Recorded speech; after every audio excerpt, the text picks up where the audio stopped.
$60 billion question. Why even the deal? Again, I've been trying not to grade the president. I would, if we did not have this deal, Iran was within 4 months of having enough fissile material for its first nuclear weapon and for several others behind that. So we had to do something.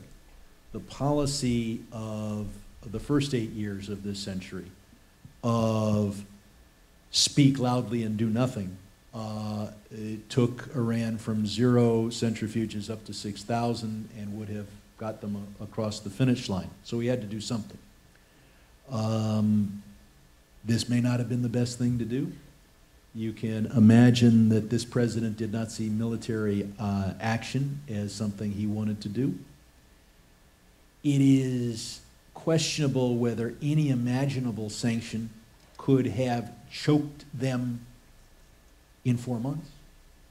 Iran has 2% economic growth now, maybe less with lower oil prices, but that in any case, Iran's economy is not good.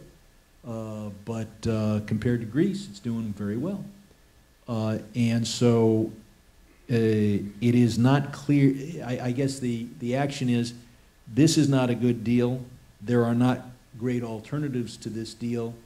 Spending more time negotiating this deal might have made a lot more sense. If the Iranians had pulled out and raced toward the finish line, the only way to stop them would have been military action. The temporary deal, much criticized at the time, might be better than the permanent deal. It limited them to $750 million, which is a lot less than $56 billion. Now, $750 a month, but still we had them on a monthly allowance. So we had controls on centrifuges and stockpiles. So, but every public indication is that Iran would not have agreed to simply a continuation of the temporary deal, which was already extended 3 times. So it's, you know, but it's, again, it's up to pundits and whatever. What should have been done? I tell you what the only thing I'm sure of is what should have been done in 2002 and in 1998. We are where we are, and I am where I am. I'm part of a non-2/3 majority of a House and a president who loves this deal. And the question is, how do we make foreign policy better, short-term, long-term? And I want to ask one more question before we close on that exact point. And then I have my rousing conclusion. Please, and the floor will be yours for the conclusion. My presentation, actually. In terms of how to make foreign policy moving forward, as you know, historically, Congress has had overwhelming bipartisan support in terms of sanctions legislation.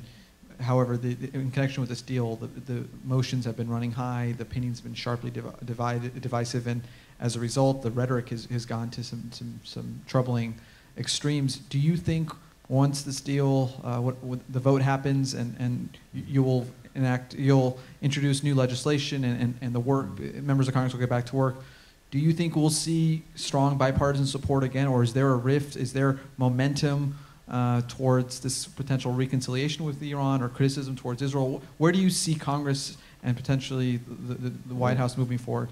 Support for sanctions as a theory, like we don't like the Ayatollahs, that's that overwhelming support.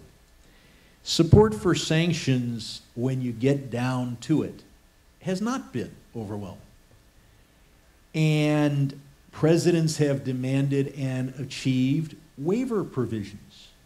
There's a waiver provision in every sanctions law we were able to pass.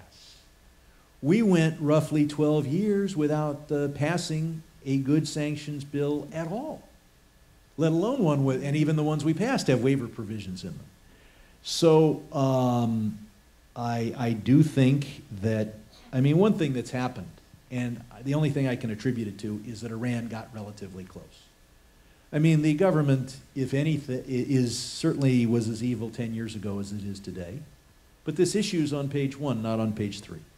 And the reason is 4 months, not 10 years and 4 months to break out.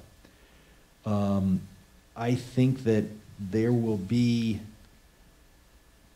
I think there'll be controversy on doing anything, that it will be very hard to get Democratic support for those actions the president opposes.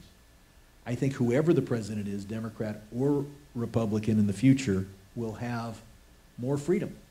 What I've discovered is that when you put somebody's name on a bill, they sit on it like a German shepherd, defending every word of it. And so, you know, you got Dodd and Frank. I can't convince either one of them that there's a single word in Dodd or the Dodd-Frank that should be changed. It's much easier for somebody else. So I would say that when we get a new president who doesn't have her or his name on this bill, on this deal, it'll be easier to push the envelope.